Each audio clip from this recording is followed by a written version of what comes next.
তোমার হাল্ক তো আমার কারাগারে বন্দি আছে, সে কি করবে আমার? আমার হাল্ক আমার জন্য সব করতে পারে। হালকা, আমি হলাম রাজার বড় ছেলে। আমার বাবা আমার মাকে তিনি মাছ বানিয়ে রেখেছে। আমি চাই তুমি আমাকে হেল্প করো, আমার বাবাকে মেরে ফেলো। কি করে মারবো? আমার বাবাকে মারতে চাইলে আগে তোমাকে পানির গভীরে সিরাজগঞ্জ যেতে হবে। সেই জায়গায় একটি সুন্দরী মাছের পেটে আমার বাবার প্রাণ লুকানো মায়াবী মুক্ত আছে। সেটা তোমাকে নিয়ে আসতে হবে আমার বাবাকে মারতে।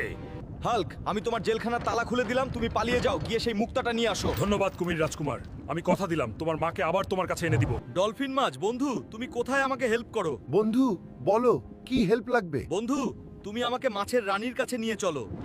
হালকা বন্ধু, তুমি আমার পিঠের উপর উঠে বসো, আমি তোমাকে নিয়ে যাব। এত বড় মহল, কোথায় পাবো সেই জাদুর মাছকে? ডলফিন বন্ধু, তুমি চলে যাও, আবার দেখা হবে।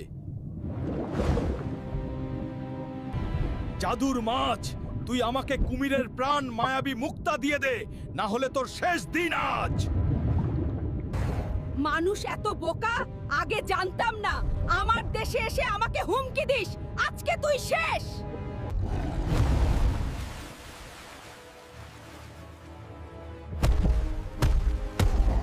তুমি আমাকে আর মেরো না, আমি তোমাকে কুমিরের প্রাণ দিয়ে দিচ্ছি। ভবিষ্যতে তোমার কোনো সাহায্য লাগলে আমাকে ডেকো।